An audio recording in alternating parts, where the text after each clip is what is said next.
Hotel से आ रही शराब की सुगंध ने गहरी नींद में सो रहे मोटे आदमी को जगा दिया। वह सुगंध का पीछा करते हुए अपने छोटे घर से बाहर निकला। ये गंध एक रेस्टोरेंट से आ रही थी। रेस्टोरेंट ग्राहकों से भरा हुआ था। सुगंधित भोजन की खुशबू से लोगों के मुंह में पानी आ रहा था। आदमी ने भी बेटर से अच्छा भोजन मंगवाया, क्योंकि रोज दाल चावल खाकर वह परेशान हो गया था। जल्द ही वेटर नूडल्स का एक कटोरा ले आया। चबाने वाले नूडल्स बेहतरीन थे। जब इसने एक निवाला खाया तो उसे लगा जैसे उसके मुंह में कोई पत्थर चबा रहा हो। इसने उसे अपने दांतों से बाहर निकाला। गौर से देखने पर वह एक छोटा केकड़ा निकला। यह देख झोंक कोई हैरान हो गया। उसे लगा कि रेस्टोरेंट वाला बूढ़ा आदमी कुछ गलत करने की फिराक में है। इसीलिए वह सच्चाई देखने के लिए चुपके से पीछे वाली रसोई में गया और दरवाजे की दरार से झांका। उसने पाया कि बूढ़ा आदमी असल में रसोई के बर्तनों को कोस रहा था। उसके कटु शब्दों ने इसके माथे के नीचे की दोनों भौहों को घर से भाग जाने को मजबूर कर दिया। इसने रसोई के चाकू को मांस काटने का आदेश दिया। हालांकि वह काम करके थक चुका था, फिर भी उसने इसे नजरअंदाज करने की हिम्मत नहीं की और सब्जियां काटती रही। बगल में रखा चायदानी और भी दयनीय था। वह पूरी ताकत से कांटे पर कूद गई और बाकी भाई बहनों के साथ आग में तप गई। जब कड़ाही के दरवाजे से सफेद भाप निकली तो उसे पता चला कि पानी उबल गया है। फिर उसने चाय डाली। हर बार जब एक कप भर जाता तो छोटा चाय का कप खुद ही अगली प्रक्रिया में लग जाता। यह लोहे की केतली खाना पकाने के लिए पानी डालने के लिए जिम्मेदार है।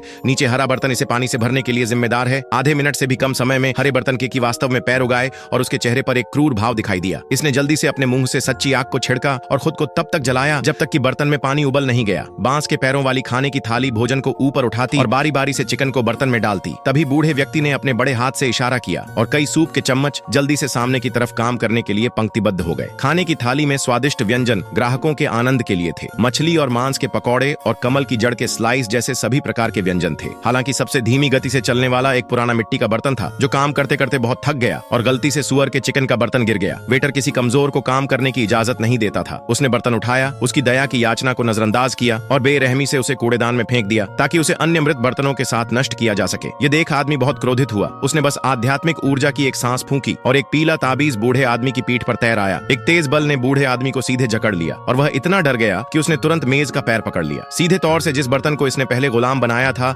अब कोई उसकी मदद नहीं कर रहा था। इसने एक छड़ी उठाई और उंगलियों पर जोर से मारा। एक सेकंड में ताबीज ने वेटर को चूस लिया। अंत में आसमान से पीले ताबीज पर एक जूता गिरा। एक बर्तन ने जूता पहनकर उस पुरानी चीज को दबाया जिसने सबको परेशान किया था। ये वाकई राहत की बात थी।